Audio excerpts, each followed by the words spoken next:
Good evening, and thank you for joining us in today's virtual roundtable discussion on the energy oil crisis, impacts on the Greek and global economy, opportunities.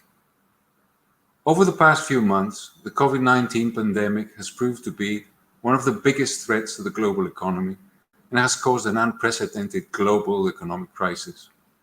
It has significantly affected, in one way or another, all aspects of life, whether that is for individual or states, from health, economy, entrepreneurship, employment and education, to diplomatic and geopolitical relations, and of course, the energy sector.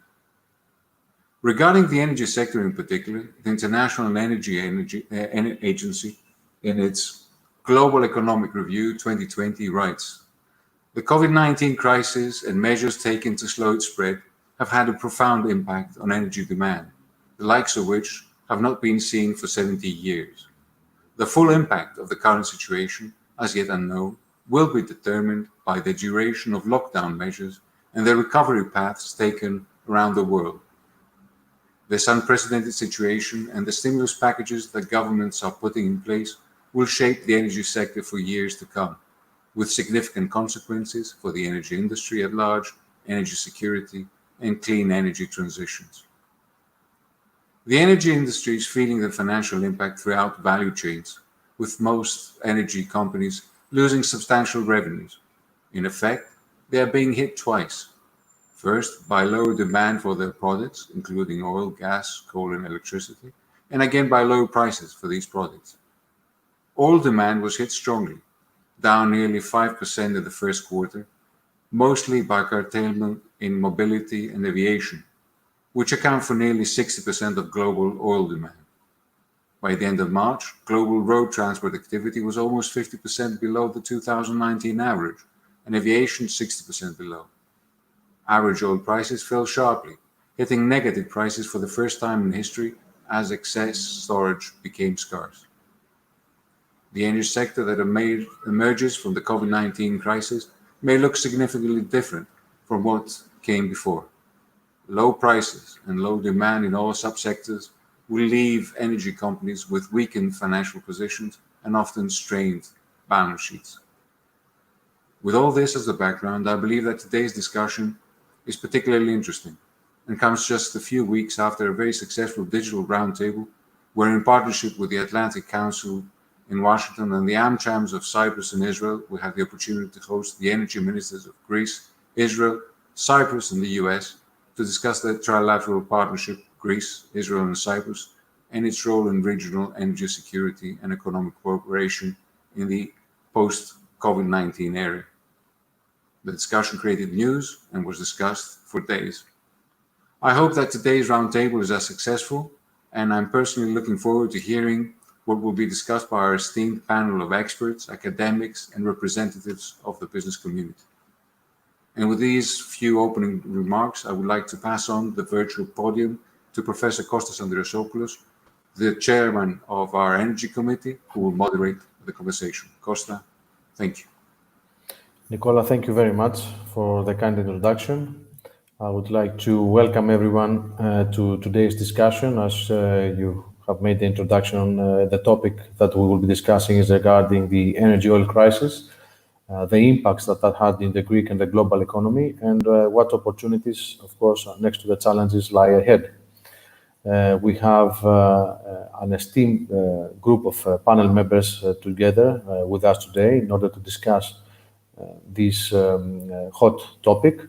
And without further ado, because I know that the discussion will be quite very interesting and probably would last longer than the time slot that we have blocked, I will move into introducing our panel members immediately. We have with us Mr. Andreas Yiamishis, the CEO of Hellenic Petroleum, which is the largest energy group in Greece. And it's a great honor to have Andreas with us today.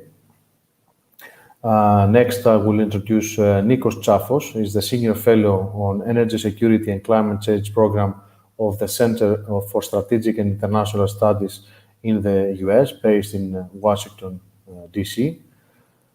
Thank you, Nico. Then I'm moving to Lucian Pugliaresi.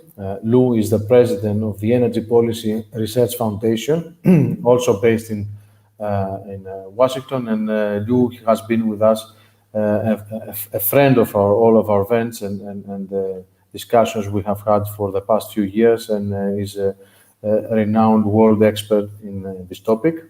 Lou, thank you very much for being with us today. And last but not least, Dr. Mamdouh Salameh, an international oil economist, a very good friend and also visiting professor of energy economics at ESCP Business School in London, in the United Kingdom, who is one of the world's top experts in oil, and generally speaking, if we focus in the Middle East area, in particular. So his valuable inputs will be extremely helpful in our discussion today. So Mamdouh, it's a great pleasure to have you also with us. Thank you. After introducing our panel, I would like to make a very brief introduction. We are talking about the oil crisis. Obviously, we have seen even negative prices during the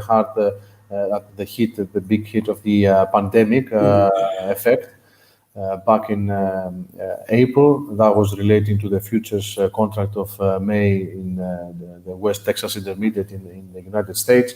What we have seen since then, since the collapse of the oil prices have recovered a little bit to more healthy and sustainable levels today.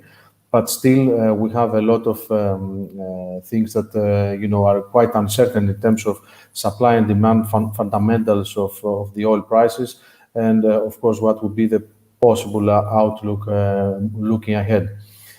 We had the 11th OPEC and non-OPEC ministerial meeting that was held in June, on the 6th of June, and that meeting reaffirmed the continued commitment and the participation of the producing countries in what they call the Declaration of Cooperation to a stable market, and recall to adjust downwards the overall crude oil production. In this meeting, we had Russia and other allies that have agreed to extend the oil production cuts until the end of July, in order for the market to be able to be relieved from these big volumes of crude oil that have been supplied, and we have faced this issue of having the storage capacity, globally speaking, almost at full capacity. OPEC Plus, thus, has demanded countries such as Nigeria and Iraq to proceed with extra cuts in July to September. Iraq was with one of the worst compliance rates in May, actually in the end agreed to cut additional volumes, although it was not really clear how Baghdad would reach the agreement with the oil majors on curbing the Iraqi output. So demand is returning as big oil consuming economies emerge from the pandemic lockdown. And we are now faced with a big question whether this situation will be leading to an oil price collapse, or we will see the recovery as we have experienced in these healthy environments. In concluding my introduction, we have seen also from the point of view of Russia, the energy ministry has asked local oil producers to reduce its production by more than 20%, which is about 2.5 million barrels a day in May. And the OPEC nations agreed to cut their oil production by almost 9.7 million barrels per day, starting from May to June 2020, with the aim of absorbing, of course, the surplus supplies due to the low demand that resulted from the COVID-19 crisis. The OPEC Plus has agreed to sustain those cuts, equal to about 10% of global supply, throughout the month of July. However, Saudi Arabia and the United Arab Kingdom, Gulf allies, and Kuwait would not continue this additional almost 1.2 million barrels per day in reductions. So my first question that I would like everybody to have in the background for kicking off the discussion is: do you believe that the US shale producers that reopen their closed wells will undercut this fragile recovery, and whether the OPEC's efforts will shore up eventually the prices? First, then, having this as a background in our discussion, I would like to give the floor to Mr. Siamesis, who based on the analysis, obviously, that the group is doing in terms of the global oil supply demand situation, monitoring the storage, let's say, levels of what is happening around the world, but mostly in particular in our region. How did the group, Hellenic Petroleum, prepared itself for these days of the pandemic and also the post-pandemic era that we are experiencing here in Greece? Thank you very much, Kostas. It's a pleasure to have the opportunity to be amongst such experienced and distinguished panelists. The straight answer to the question that we have as a theme is that the lower crude oil prices will help the global economy recovery. That is unambiguous. That is something which it's almost dogmatic, but at the same time, it does create a lot of issues for companies who are in this value chain, and of course, producers who are in this value chain. So let me start by answering the point about the COVID crisis. We are amongst the lucky countries that because we took measures quite early, the impact of the COVID-19 was less profound on the health issue, because that was the number one priority. Of course, the other side of that is the economic impact, and going through a lockdown in the months of effectively March all the way up to mid-June had its impact on the economy. And I will go into that in a minute. As a company, we are active in this oil industry, which is more challenging than running a supermarket or running a retail chain because of the very high demands on uninterrupted operations, on maintaining the supply chain without any problems. So effectively avoiding having a health crisis converting into an energy supply crisis. So far, either because the country overall behaved very well. As a company, we took a lot of measures, and with a fair amount of luck, we were able to go through these last 4 months without any major implications. Now, coming back to the fundamental issue, which is the energy oil crisis, let us take things in steps. First of all, the sequencing of the last few months is very important, because we need to understand what the issue is. A few months ago, the whole thing was looked upon as an issue for oil-producing countries, and the OPEC, OPEC plus the US arguments, which lasted from the end of 2019 all the way up to March 2020, was mainly focused around their share of global oil supply and maintaining a relatively high, depending on what standards they have, underlying price levels. Today, that is not the issue that we are facing, because we have moved forward in that respect. And with the COVID-19 crisis, what we saw was a rapid drop in the demand for products, and crude oil will find buyers to the extent that there is demand for finished products. Crude oil on its own is pretty much useless to the economy. So products is the key driver for our analysis. And we saw, first of all, the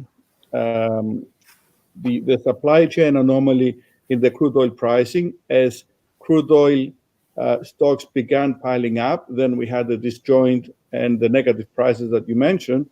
And then we started moving into negative territories, not in terms of negative prices, but negative cracks for the products. And for the last 3 months, we have witnessed drops in demand, which are about 25 to 30% in terms of products. Just to mention a few examples, jet fuel has declined by as much as 90%, and it's still not a lot higher than what it was a couple of months ago. Auto fuel, transport fuel is down by 30 to 40% on average. So there is no question in my mind that what we are seeing as depressed prices for the midstream, for the refining part of the industry, will present a challenge for the months to come. And also, over the last few months, we have seen a lot of contango transactions being put in the market. Now, at some point in time, these quantities will have to find their way to the end consumer, which means that there is a second wave of price pressure coming up into the market. So we are in difficult territories. As an oil industry, there is no question that producers are finding themselves being out of the money, as one would call, for most of their investments. The oil industry overall, which is the supply chain, the conversion chain, i.e. refiners, shipping, and pipelines, are finding themselves challenged because of the very low value added. For the last 2 months, we've been running negative benchmark margins. So for every barrel you refine, you lose money, which is clearly, from an economic point of view, unsustainable. And I think the only part of the equation that is happy about the current environment is the macroeconomic policies and the consumers.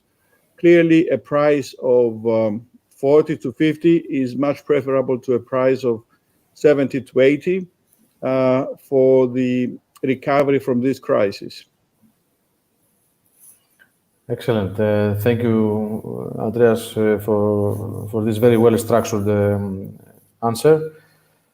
My next question now is to Nikos Tsafos, and it relates with the U.S. shale oil industry, and whether the fact that we see, I guess, a restarting of the U.S. shale production would actually undercut this fragile recovery that we have mentioned earlier, and that Andreas was mentioning. Maybe do you see this connecting also with this second wave of price pressure that we might see in the coming months? Thank you, Costa, and thank you to the Chamber for having me. I'll get to the U.S. shale producers in 1 second, but I just wanted to maybe start off with, I still think about this very much as a virus-driven crisis. And so what's going to happen to the demand for oil, what's going to happen to the price is going to be shaped by what the virus does. And we still don't quite know what the virus will do. We've seen a divergence. Some countries in Greece and the European Union have done a great job in containing the virus. Other countries like the United States have not done a very good job. Even in the United States, there's a huge divergence in terms of how different states are performing. We're seeing cases rising in places like Russia and Brazil and India. And we may have a second wave in some of these countries that have been more successful in containing the virus. So I say all this because I think, there's a sense, especially in some parts of the world, that this isn't quite over, but it's close to over. And I don't think that's true. We don't quite know what the shape of the economic recovery is going to look like. The IMF last week came out and downgraded its forecast for the world economy. So we're still very much in this.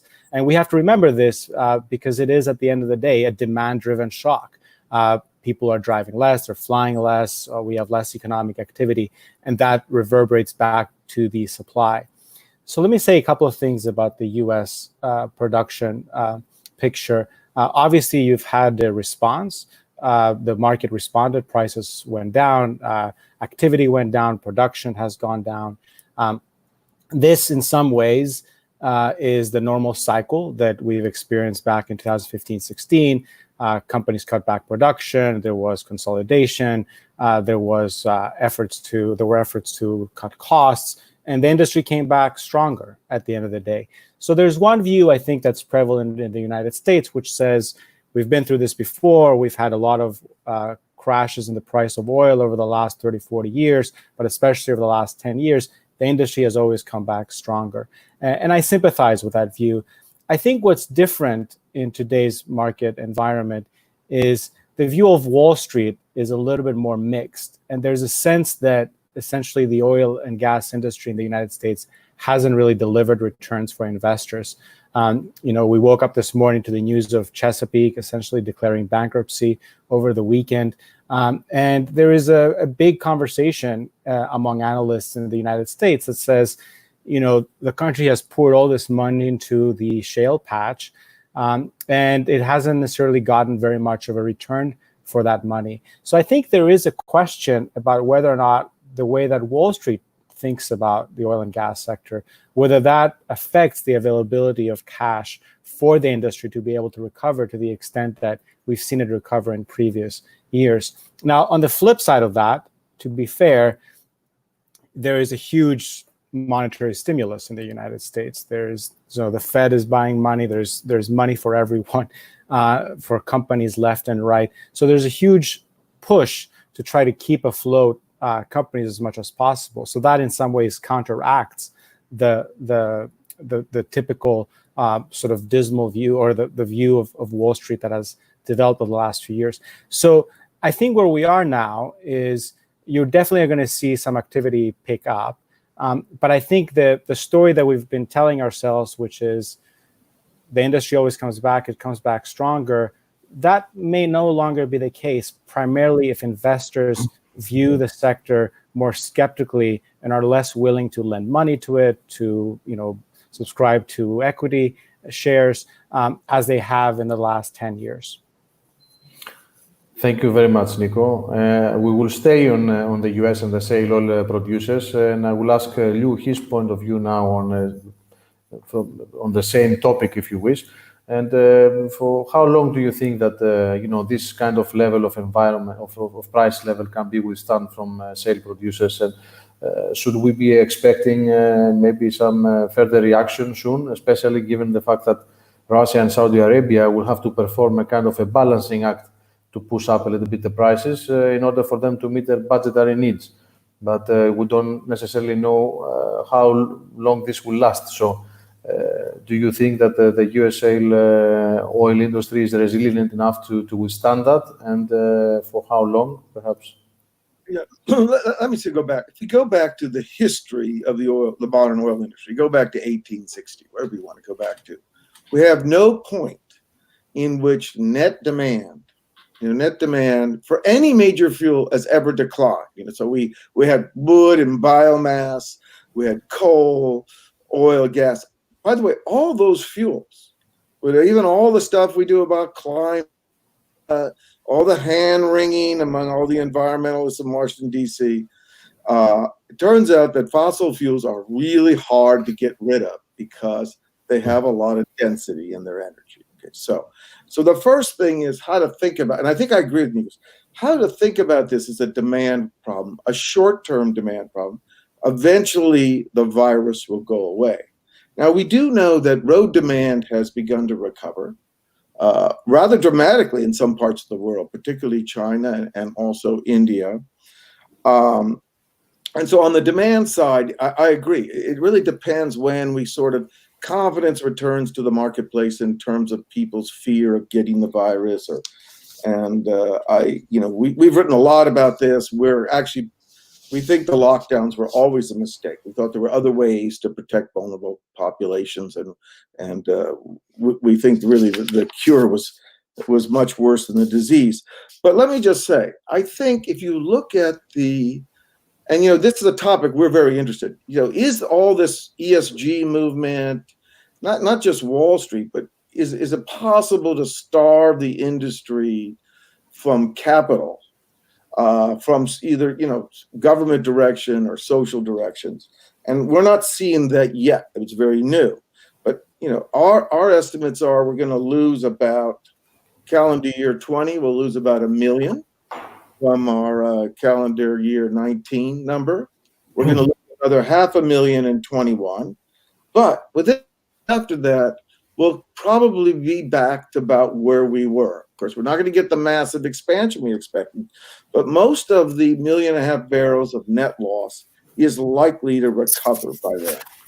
And there's and what's very interesting is when you look at this is how much of a net demand for road transport is increasing worldwide. And that's the other thing. You have to be careful not to look at this strictly as a US or North American or even a European problem. You need to go look at the Asian markets. Finally, I'd like to say something about these negative prices. These were financial transactions. Actually, the price of oil never went negative. People had to close out their positions and they took a loss. The price on the screen was negative, but no one walked into a gas station and received $20 to fill up their tank. So I think it's important to sort of discriminate between the financial kind of paper market and what's happening in the real market. And actually, I'm quite impressed by how much prices have recovered already. We're up to around $40 a barrel. So I think from a point of view of policymakers who want to do all these wonderful things, the first thing everyone has to start to ask themselves, what is the sort of medium to long-term price of oil? If the long-run price of oil is closer to $40 to $50 a barrel, the shale industry in the US will adjust. It won't see the growth we had expected before. But all these plans to implement electric vehicles, to have massive new environmental subsidies, they're going to be very, very tough to do because the cost of them has gone way up. And interesting enough about all this is that even if you look into which we're starting to do some work now, into the EVs, right? The amount of subsidy you need to hit some of these elaborate or let's say ambitious EV targets are just unsustainable. No government will do that. No government can do it. So I do think if you look forward, we've had these before. We're going to see continued demand growth. And I think this notion that the COVID-19 is an opportunity to accelerate the point of peak demand, that somehow it's going to make it possible for governments to embrace an accelerated green revolution. I think we're going to see exactly the opposite. We're going to come out of this with massive debt, and governments are going to be very strapped in order to do a lot of these ambitious plans. So we're going to enter a very interesting period now. Thank you very much for your sharing your thoughts with us, Lou. I will move now to another part of the world, and I will ask Mamdouh, what do you think that Russia will do? Whether they will agree on an extension of the OPEC Plus production cuts beyond the end of July, what their reaction will be, and what is Saudi Arabia is going to do, and especially whether what do you think that has achieved from this oil price war that we have experienced over the past few months?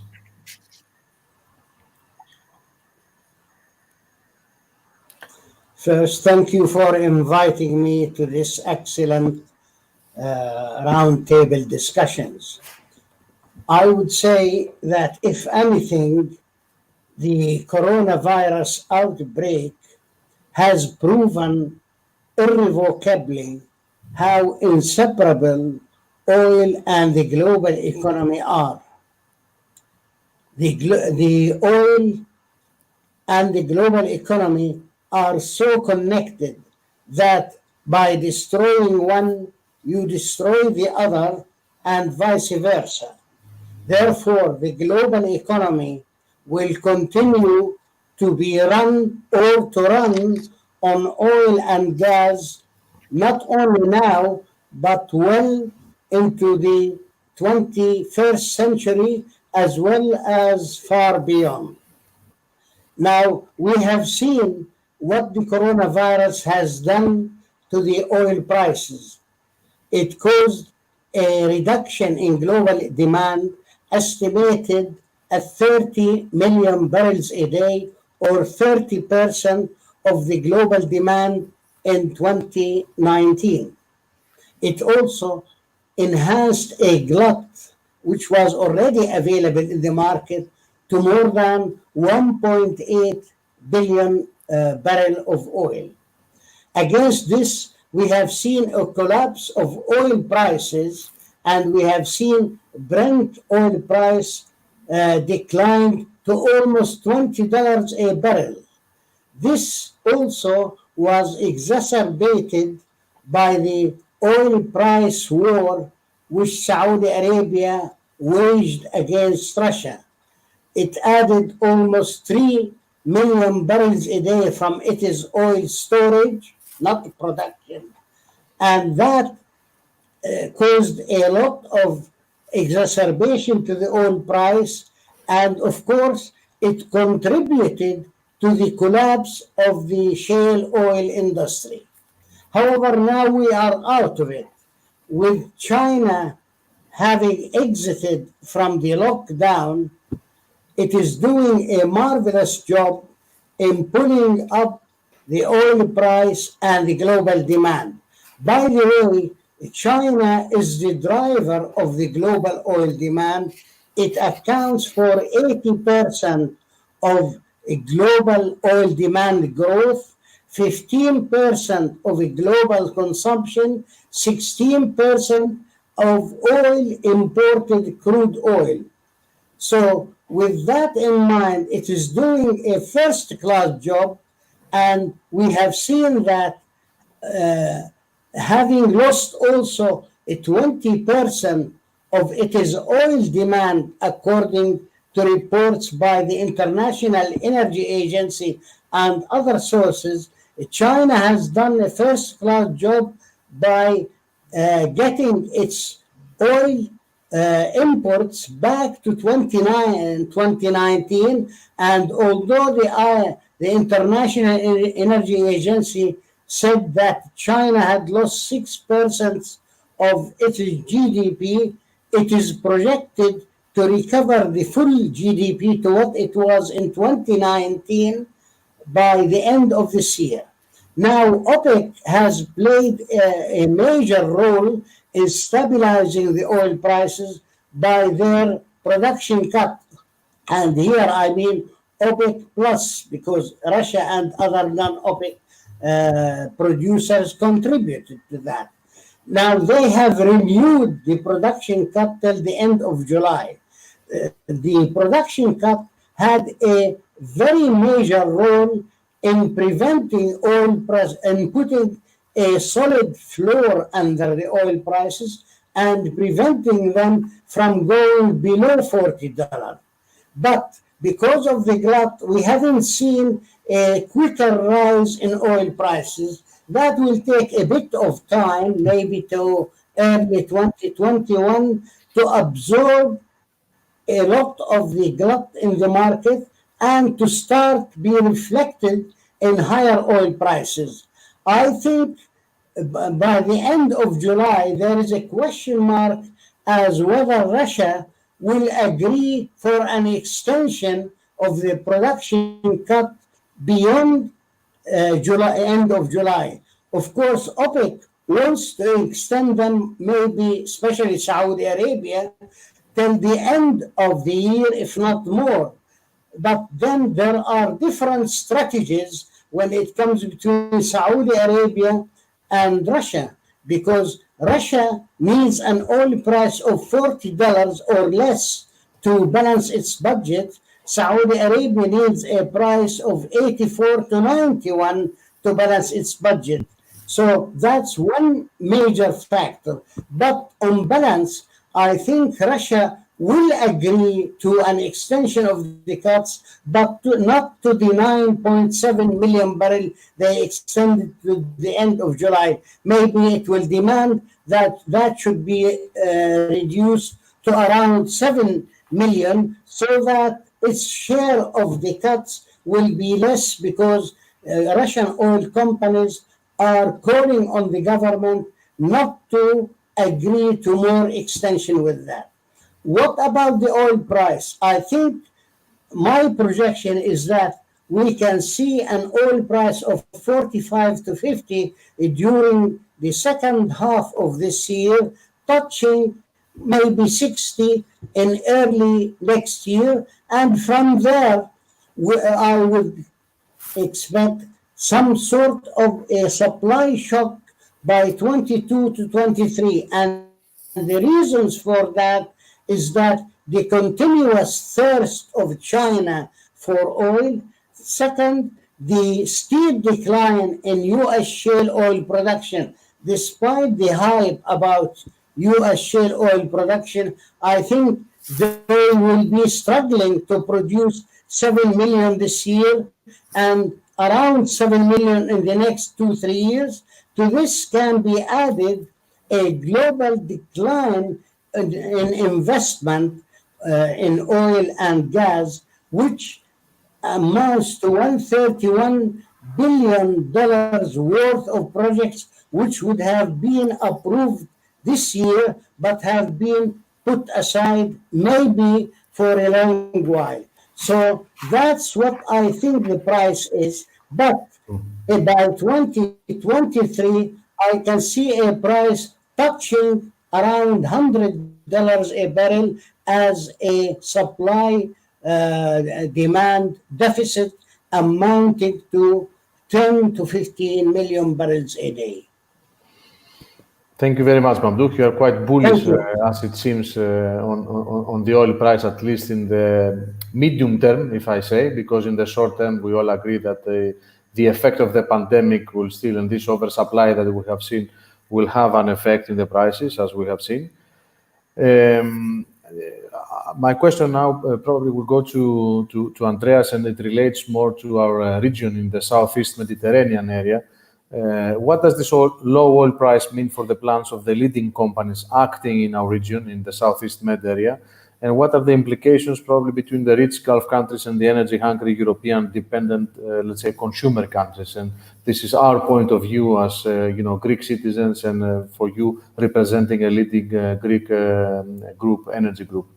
So my question to you, and then I will come back with some questions from the audience that I see that we keep having some interesting questions there. Andrea? Thank you very much, Kostas. Well, having heard the views by two experts on the field, first of all, they are bullish by Dr.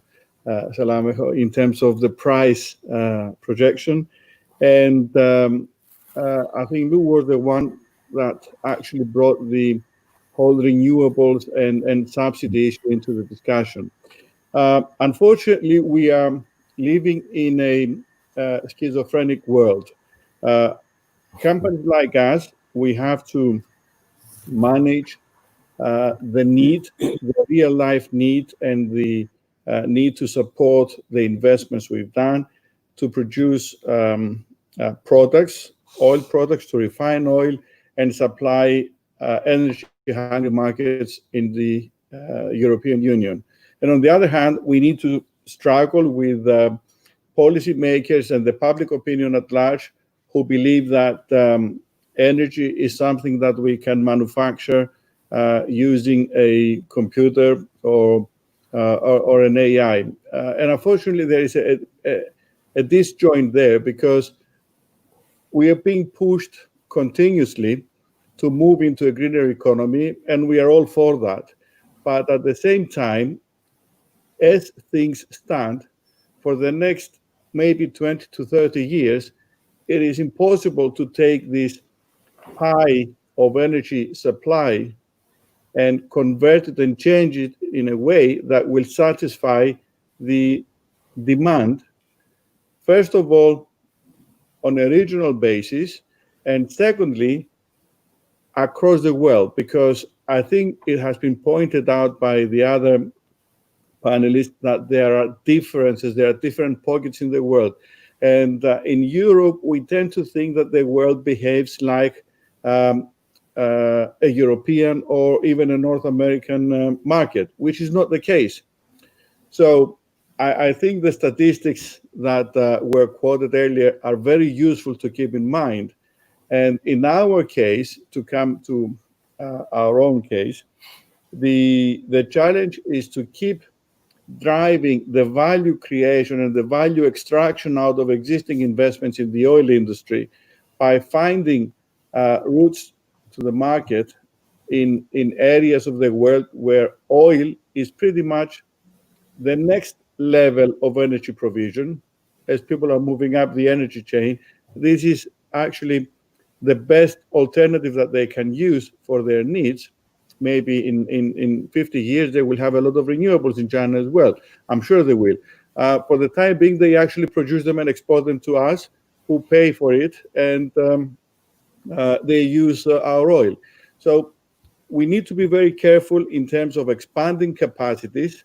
And I think that is the area where for the next few years we need to be very cautious about putting more investment on the ground in the refining industry. And I think we need to educate the policymakers that this transition needs to take its time. It's not something that will be done simply because we decided to do it. And if you look at it from a number of fronts, first of all, from an environmental point of view, there are still arguments about the well-to-wheel cycle of various technologies. I know people are talking about hydrogen, but we're not there yet. So oil seems to be the most plausible source of energy for the masses. So the oil industry will remain in need, even if they don't like us. The second point that is important to understand is, even if I don't agree 100% with the projection for $100, I still think that crude oil prices will move up. So investments in upstream will need to take that into consideration. Nobody invests. I mean, shale gas and shale oil are a totally different type of an investment. But in conventional oil, you have a lifespan for a field which is in decades. So I don't think that people should rush to make decisions and adjust the price level of crude oil when they decide on investments in terms of taking into consideration what happened in the last quarter, because the crude oil price is a roller coaster. So when I hear people saying, oh, are you going to abandon your exploration plans because the crude oil price collapsed? I say, what are you talking about? The crude oil price dropped for 3 months. If we invest, it's going to be for the next 20 to 30 years. And I think earlier today, there was an announcement about a transaction that took place, the sale of an Italian company's assets in the Greek space, upstream space, to another company. And I believe that there is future for the oil industry, but we need to up our game in terms of the environmental issues that we're facing. And as an industry, we're used to the roller coaster process because it's a commodities market. But I think we need to be quite consistent in terms of strategy and add the ESG component in our strategic decisions. So the way I see that is just a small pushback, if you wish, because of the timing of the small shock that we have experienced, the demand shock that everybody has spoken before, for some big oil majors that have shown great interest in our region, which is still there, but probably just for a few months or a year that they are pushing a little bit back their investment plans. I mean, if this is the way that I understand it, at least for the whole Southeast Mediterranean region, because we have had this small, let's say, negative news coming out of Cyprus, for example. But as I said, not that there was a declaration from the point of view of the company that they are leaving the country or they are leaving the asset. It's just a small pushback just because of the uncertainty that was growing around the COVID situation. More temporary effect, I would rather say. I think that Lou wants to jump in and say a couple of things from what you have heard so far, if I'm right, and then I will move on to one of the questions from the audience. Sure. So I have sort of two. First, I think Nico's point is right. This is a demand disruption. That's something to keep in mind. It's not like we had some major massive cost shift in the production of oil or other external energy security. What we did is, it depends, the numbers are all over the place, but let's say we lost 25 million barrels a day for a short period of time. Actually, the price war was over 3 to 4 million barrels a day. And, of course, the Saudis and the Russians took an inappropriate time to engage in that price war. And so I just want to make a few comments about OPEC. I think the compliance in OPEC is likely to decline over time. And around 7 million barrels a day is likely by the end of 2021, probably 20 to 30%. And then I just want to say one more thing to follow up on Andrews, because I think he's absolutely right. If you look at the long run models, and even the more sort of reasonable long run models of energy use out to 2040, 2050, generally what happens is the percentage of fuel mix in the 2040 era is not substantially different than it is now.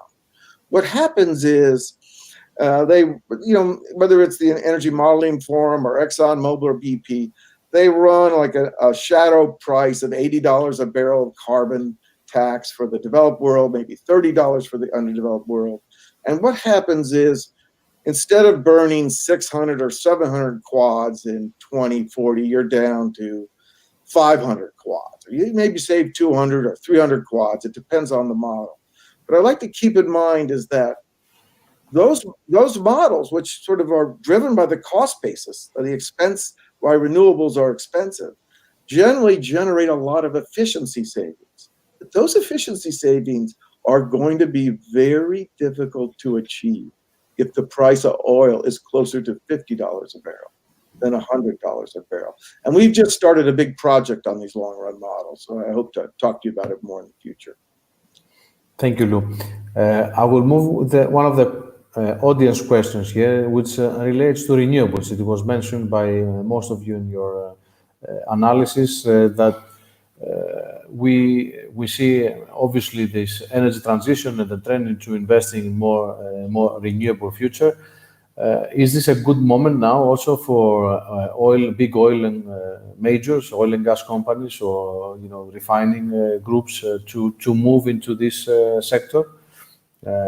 This is one of the questions of the audience, and actually I cannot hold it that by commenting that Andreas, at the background you have also a nice windmill, a model windmill on your office. So probably that was not completely random. So maybe you can start with a very brief comment there, and maybe I'll pass it on to Nikos afterwards. That I see that he wants to jump in.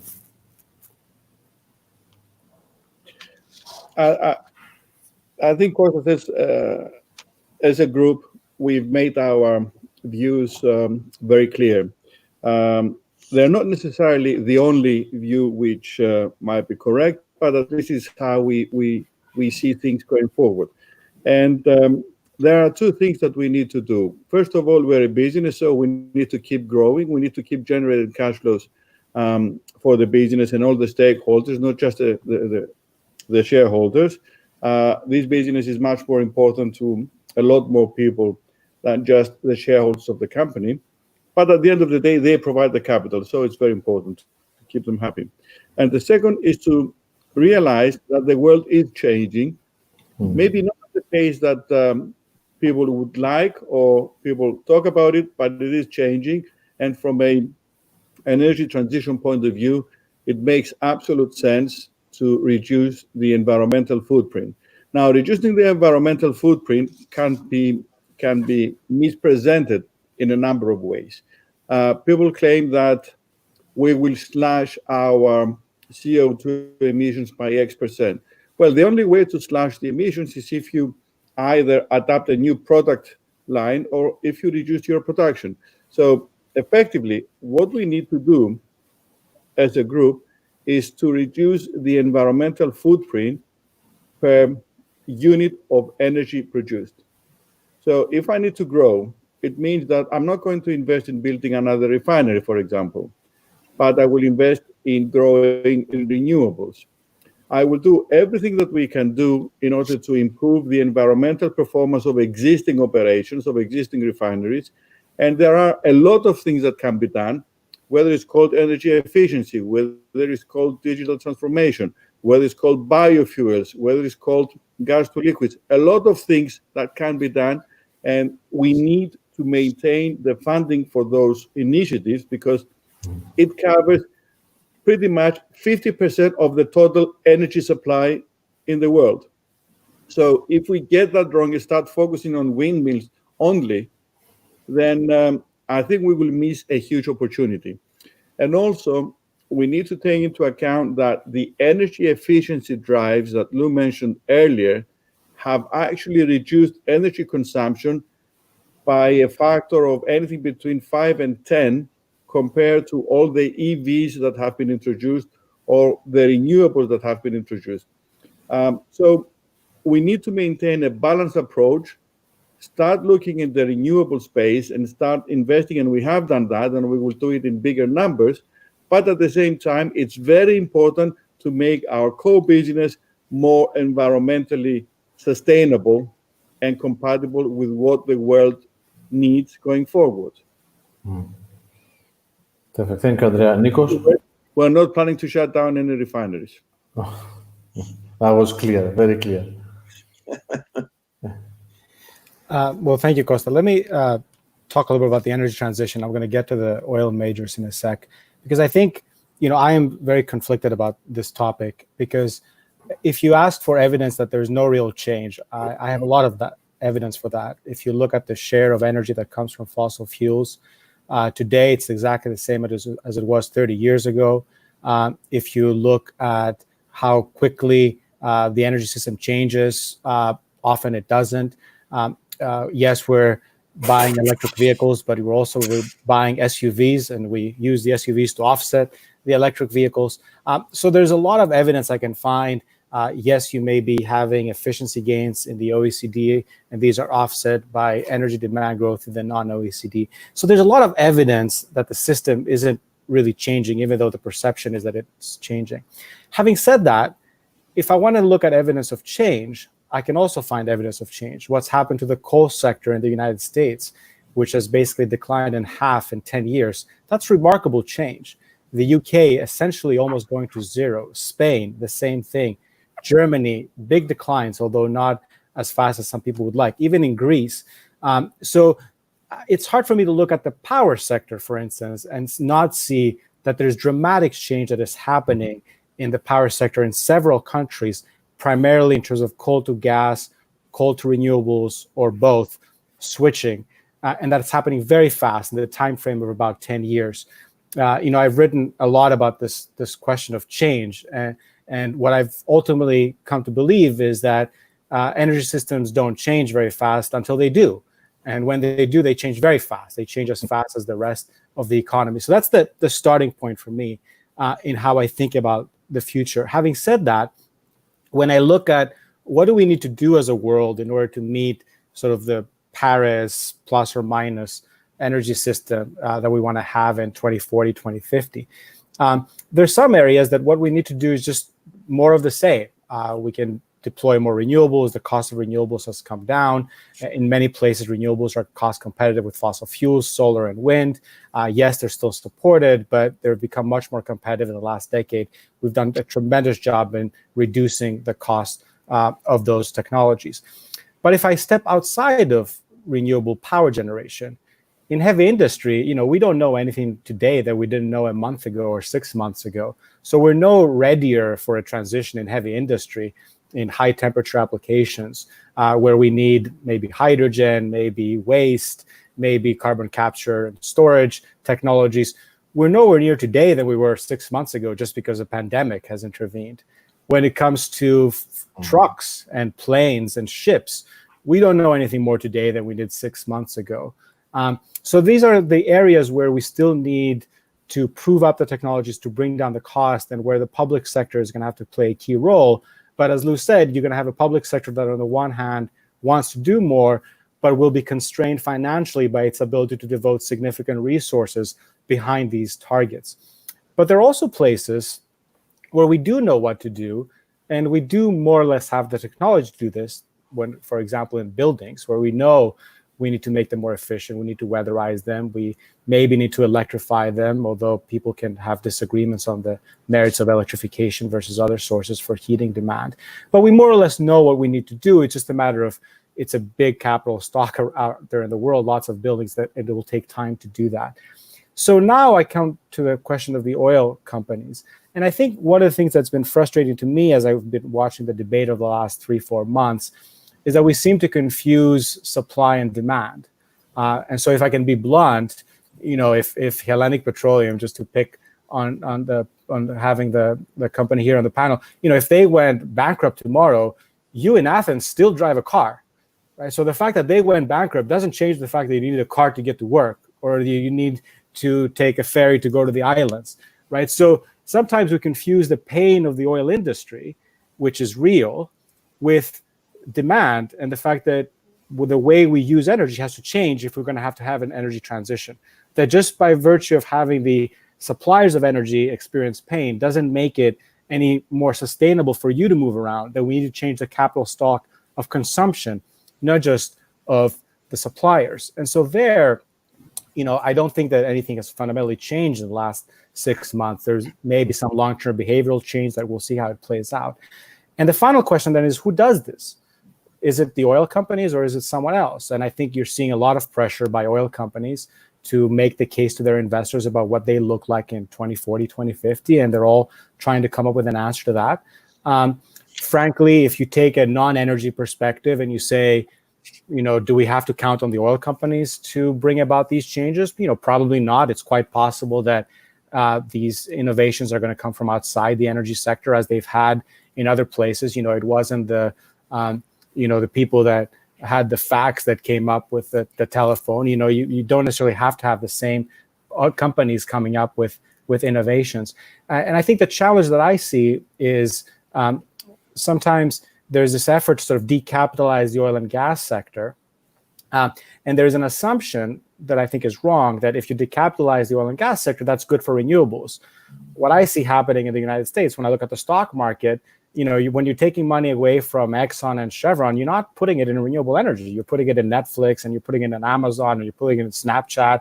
So you can decapitalize the oil and gas sector and put that money in totally other areas and in no way facilitate the energy transition. So I think we need to sort of disassemble and decompose some of these elements and think about supply and demand differently, and think about demand where we do know what to do, we just need to scale things up, and demand where we really don't have today knowledge of what the sustainable solution is going to be in 2040, 2050, and we need sort of investment, and we need to prove out these technologies over time. Thank you very much, Nico. What I keep from what you have just said is that the main point is that the transportation is a huge challenge for the energy industry to make this transition, because this is where we are lacking, let's say, the serious alternatives to the traditional fuel that we have so far. So that we do not really see changing anytime, soon in the next, let's say, coming few years.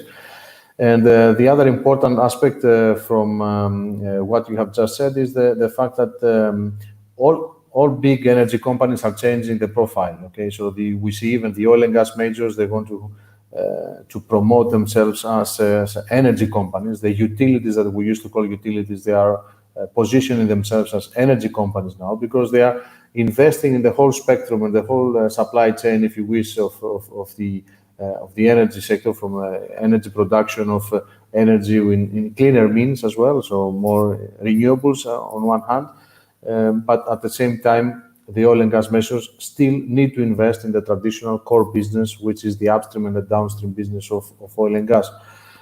However, we have to see that the energy world is changing. It might not be changing as fast as many as expect, and electrification might be at the core of the discussion. So I'm not necessarily talking about e-mobility as changing within one night, and then all our cars are going to be electric. But electrification relates also to even heating purposes or any other purposes when you are talking about energy efficient buildings, and perhaps the integration of renewable solutions for the building. So this is something that unavoidably big energy companies like the likes of Shell, Total, and ExxonMobil, they have all announced that at least Shell and Total, that they would like to be the biggest energy retailers in the world in the next 5 years.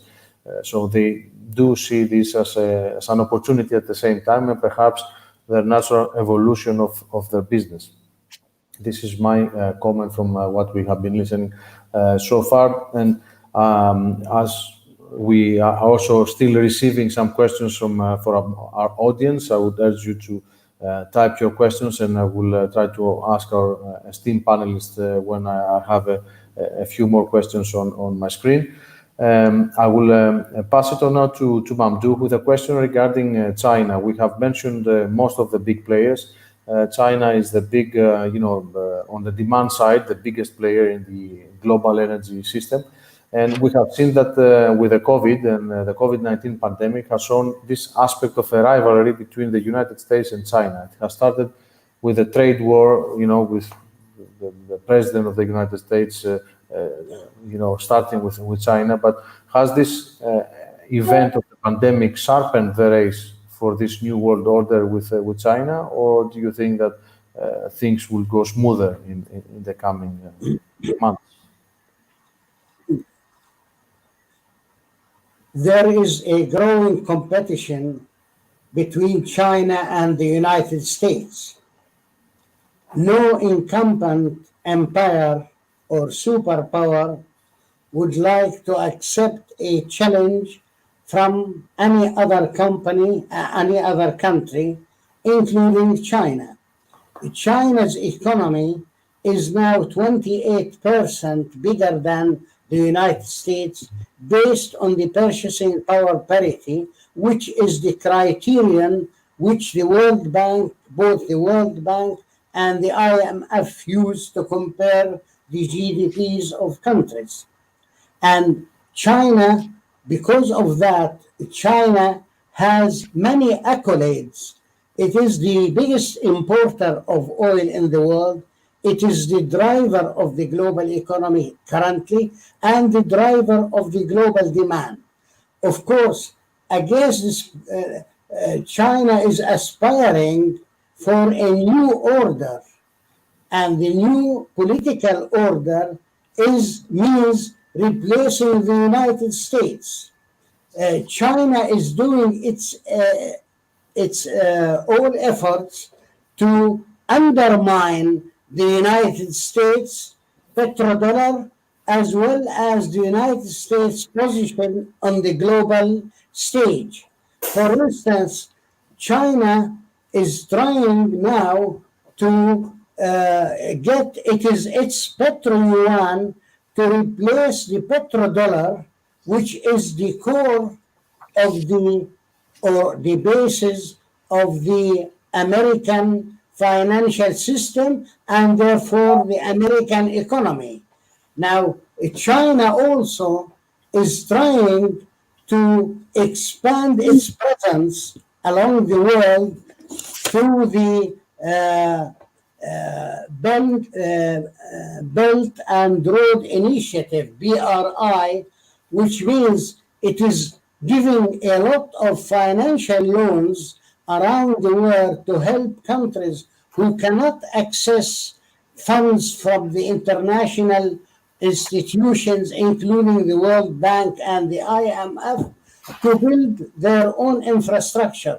But in so doing, China is managing also to benefit because it's opening a lot of space for its trade. And that is why China won the trade war against the United States. The United States now is trying, or President Trump is trying to, the minute he is out of the coronavirus, I am sure he is going to resume the trade war against China in one way or another. But the fate of his attempt will not be better than the previous one. So the competition between China and the United States will continue. That's why when it comes to oil imports, for instance, and the presence of China on the global oil market, it is always aware of what you call energy security, because more than half of China's oil imports come from the Middle East. And these have to pass through very major choke points, the Strait of Hormuz and the Strait of Malacca. So, in a way, China is trying to find ways to bypass that.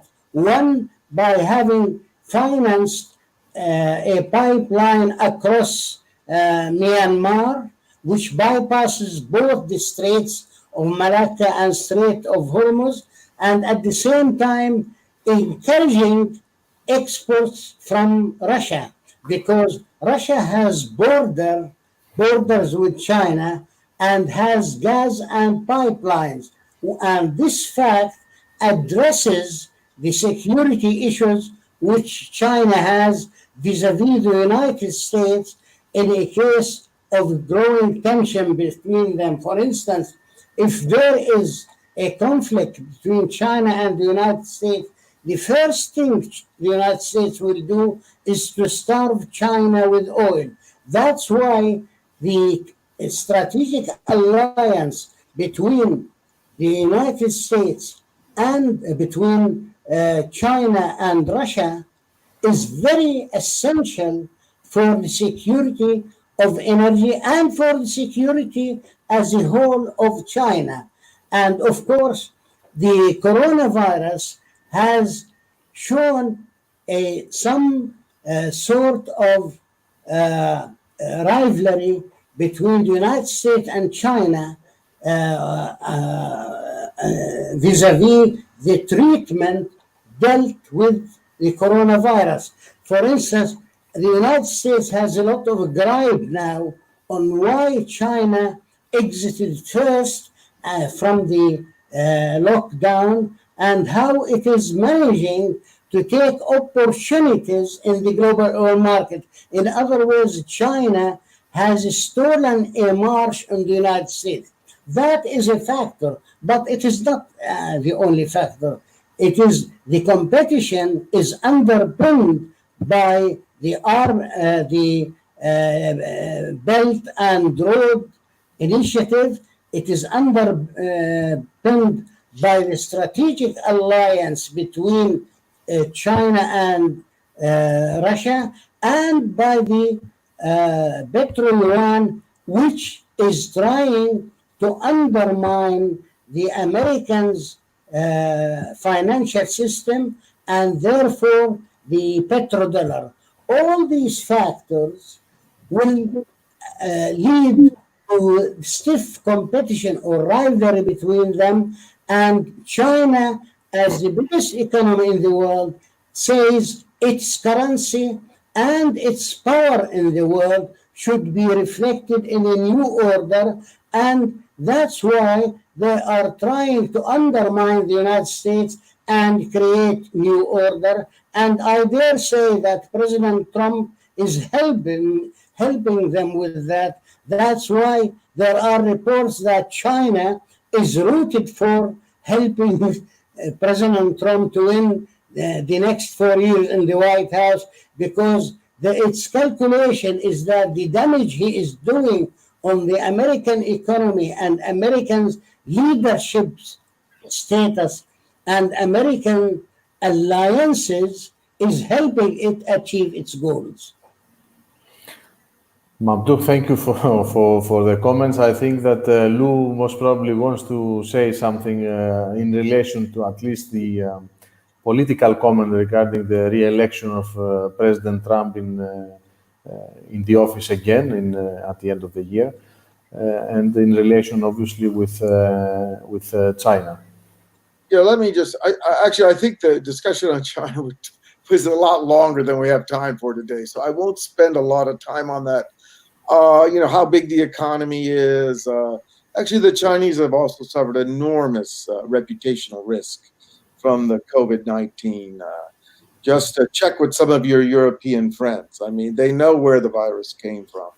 And I think some of the recent undertakings on the Chinese border, there are things going on in China which takes a longer discussion than we can have now.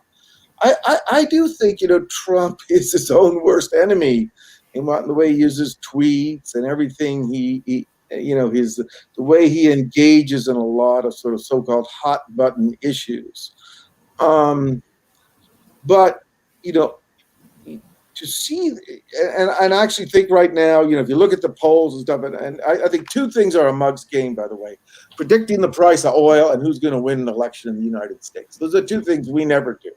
But I think that the failure to see Trump's emergence as a sense of a broad swath of the American middle class or the working class, that the global system has somehow failed them, that the elites had engaged in a lot of popular issues that had nothing to do with their daily lives. I mean, until we have politicians that kind of face up to these real problems that a big number of people in the United States face, we're still going to have a lot of this political turmoil.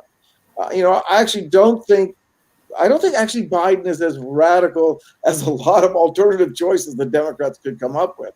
Although, I think it's impossible to say how this election's going to come out now. I mean, if I had to bet money, you'd probably bet it on Biden. And I do think Biden will be more, he will be more of a traditionalist towards the alliances, and that.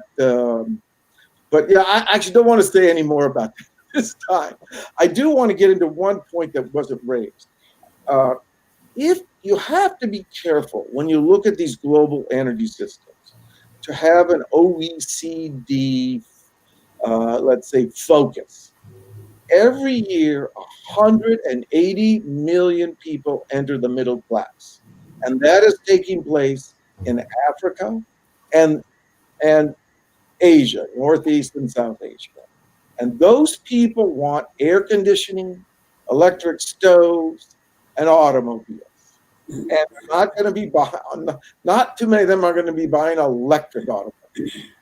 So long run, when you look out on the so-called transition, I mean, the Indians have access to very cheap natural gas now, right, in the global LNG market. And they keep saying, don't you think you get the price a little lower? I mean, the price of tradable LNG is like $2 to $3 an MCF. So the other question then is that large parts of the world are very, very sensitive to price. And I think we need to keep that in mind as we look at these transitions. Finally, one last thing I want to say. We have a big study coming out on California.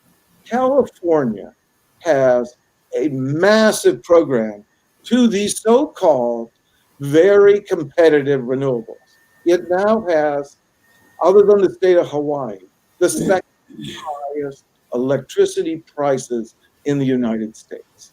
Now, we need to take a hard look at what they did a lot of bad things, a lot of dumb things in California.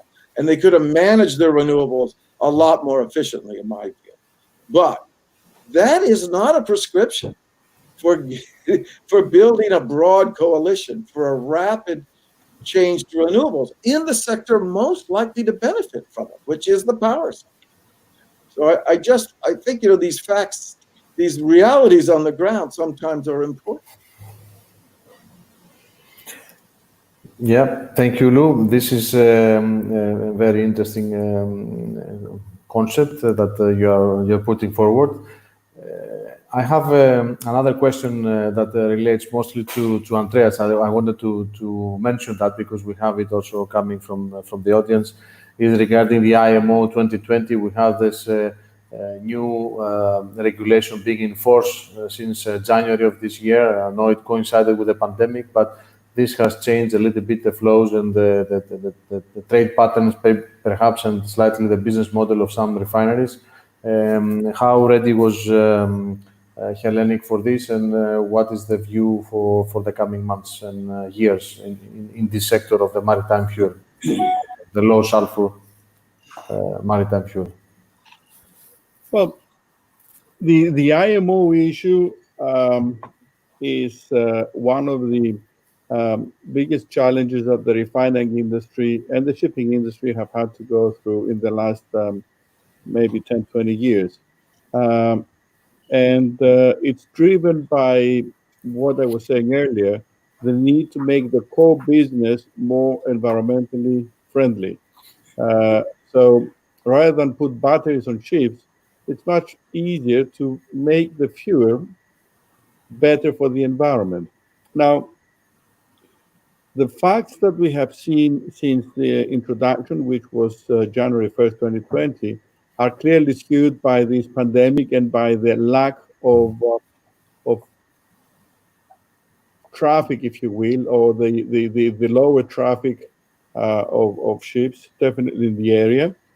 The first point is that there is a very high compliance factor. So most of the ship owners have opted to go to the new low sulfur fuel rather than using the high sulfur fuel oil, which needs to be combined with a scrubber. So that is good news. The second is that there were a lot of different pockets in the world. So, for example, you had North Europe being stocked up, hence there was no issue in terms of the supply of the new products. But in South America, for example, people had problems finding the new fuel, and in some cases, they were paying for the new VLSFO, the very low sulfur fuel oil, at a higher price than what they could buy diesel, for example. Now, in terms of the market, we need to wait for the next few months and see how things will develop, because in all honesty, it has been a disappointment. Everybody was expecting to see a significant spike of the middle distillate cracks, which we haven't experienced, to be honest. As far as Hellenic Petroleum is concerned, the transition was relatively easier than others, given that we have a fairly high complexity system. One of the refineries doesn't produce any fuel oil at all. It produces middle distillates, one of the most modern in the Med. The other refinery in the north, in Thessaloniki, produces straight run atmospheric residue, which we need as a feedstock for the other conversion units in our other refineries. And the only refinery which had an issue was Aspropyrgos, where by some tweaks and changing the crude diet, we were able to achieve the levels of sulfur content in the end product. Now, that was also expected to create a big change in the crude oil markets as well. So you have sweet crudes being more expensive than sour crudes, high sulfur fuels, which we saw to an extent. But I think the jury is still out in terms of this development. We will probably have to wait for another 6 to 9 months to fully appreciate the impact on product cracks and on crude oil flows as well. On a more commercial point of view, and that relates to my next question, the light sweet crude, it seems to be more attractive for this kind of oil product production that you have mentioned earlier, and it actually strengthens a little bit the trend coming from the US, where it is very recent that we had from the Congress the lifting of the crude oil export ban that existed there for forever. It was only at the end of 2017 that we have seen this happening. And even if I am not mistaken, for the case of Hellenic, you have had even imports of maybe spot cargoes of crude oil coming from the United States as well. So we see that there are new markets opening up from the US now. And how do you see this changing the dynamics of the global crude oil markets? Have in mind that the US has the capacity to become even the next exporter, even in the coming decades, let's say, if this continues like this. And in relation to what we were saying earlier with Middle Eastern countries like Saudi Arabia or with Russia, for example. And I'll give the floor to Nikos and then to Lou if they would like to comment on that. Yeah, thank you, Costa. I think what you're seeing is there is on the one side a rewiring of flows. I mean, you've seen this in oil, you've seen this in gas, and it's becoming even more important in gas, where the rise of the United States as a big hydrocarbon producer is changing how oil and gas moves around the world.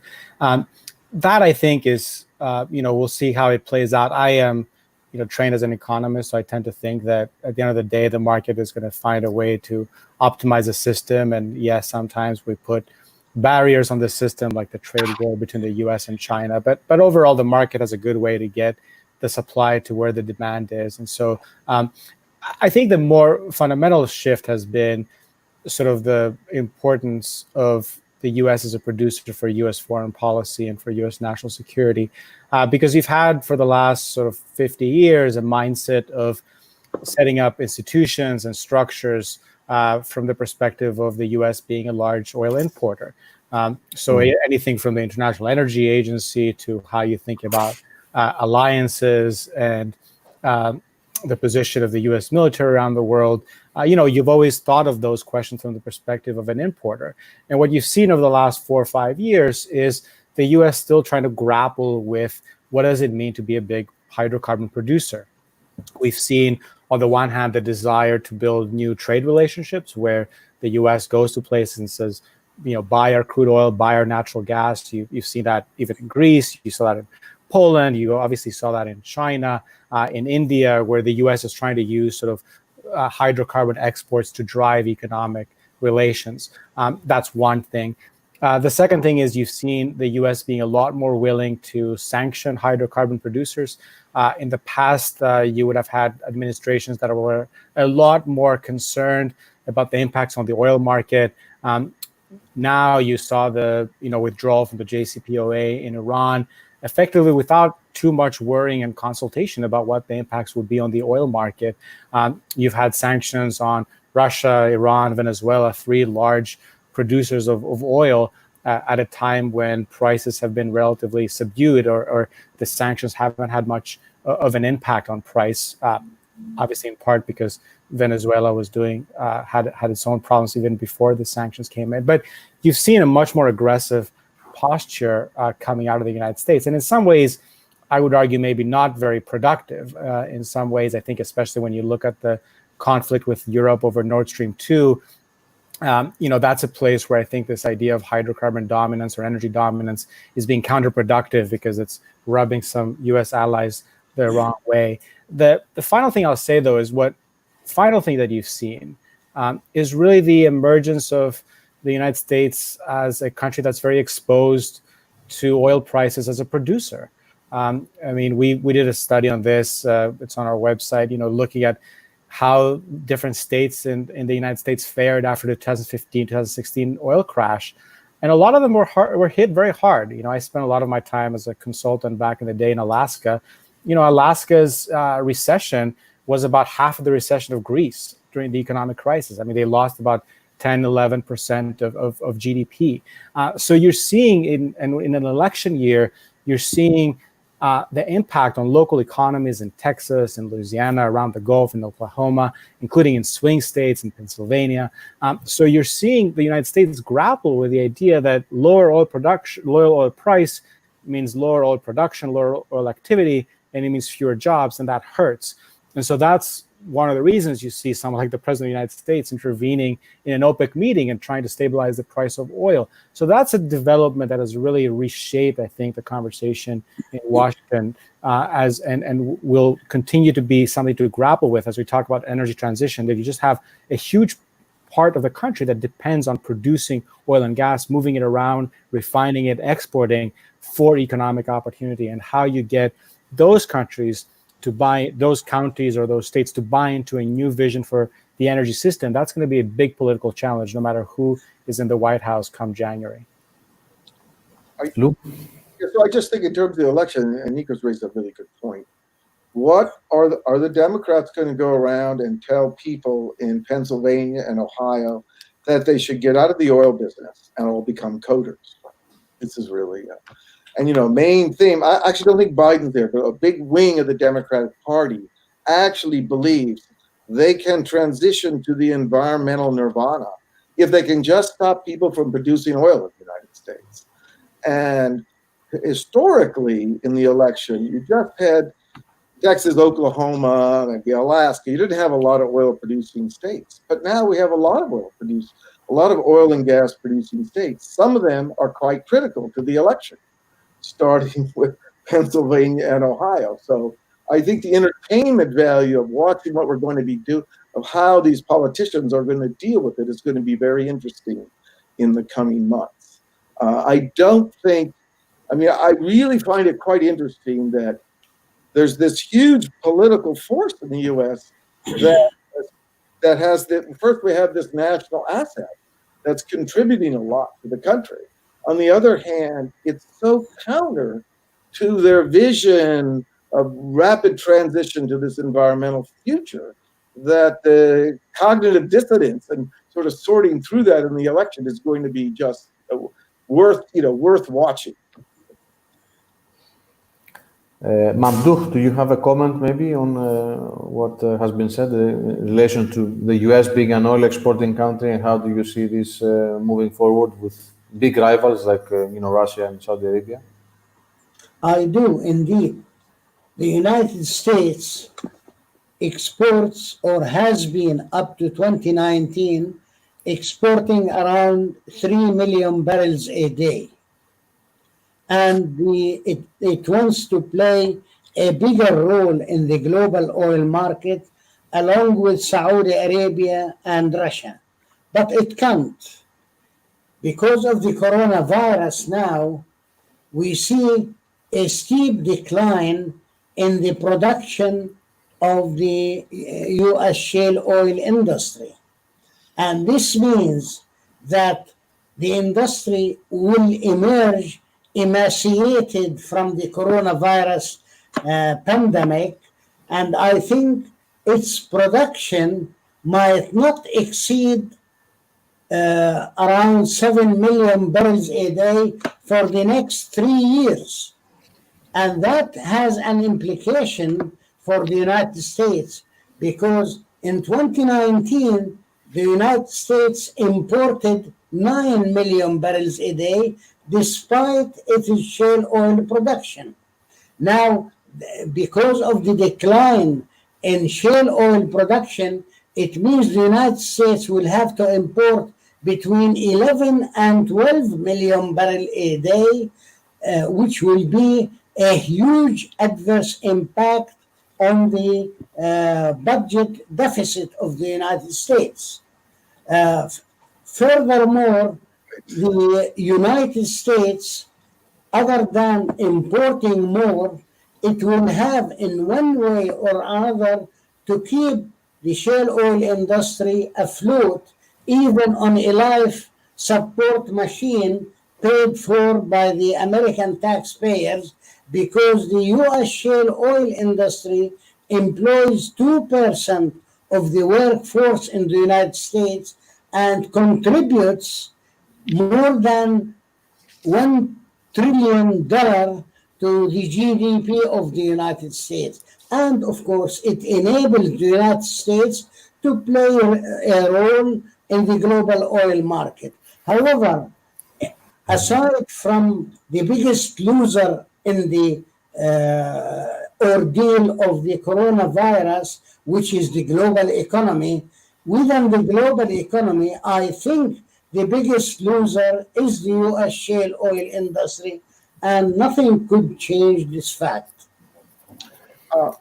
Very, very strong statements, Mamdouh. I think that Lou would like to add a comment on this, and then we will wrap it up. Yes. The U.S. is a large continental landmass, right? It's massive. It does not make sense for someone, for example, in Hawaii, to buy his gasoline from Houston. So when we look at this data, we look at net exports of petroleum and crude together, right? It's a single kind of industry entity. The U.S. had net imports of 2 million barrels a day. So it's irrelevant, these numbers. We export a lot of crude oil, and we import a lot of crude oil, and we export a lot of product. In fact, the U.S. net import position has been improving. We're not a net exporter right now, but our net import position is quite small, about 2 million barrels a day, and I'll just leave it there. Yes, thank you, Lou, and I would agree with that because so far the US has been building a huge refining capacity there and has been exporting a lot of product, and that's one of the main reasons why a lot of crude imports are taking place in the US other than their own consumption. But at the end of the day, I think that we have had a very lively discussion here. We have touched upon a number of topics, starting from the traditional OPEC countries to China, India, the US. We have covered the latest development in the Southeast Mediterranean region, and we have seen it from the perspective of one of the largest energy groups here in the area, from Hellenic Petroleum. We have had a very lively discussion regarding renewables and the effect of e-mobility and electrification in our system, and how the energy transition will be, in the pace that many are anticipating or not. And we have had also the strong statements about, bullish, I would say, views on oil prices in the coming months and years. So I will leave it at that. I would like to thank all our panel members and the discussants and for the very lively and active participation. And with this, I would like to thank the AmCham, the American Hellenic Chamber of Commerce, for once more for putting together such an excellent panel discussion. My great thanks to all of you, and I'm looking forward for the next reunion of the same panel very soon, and see where the oil price will be in a few months from now. Thank you. Bye. Thank you very much.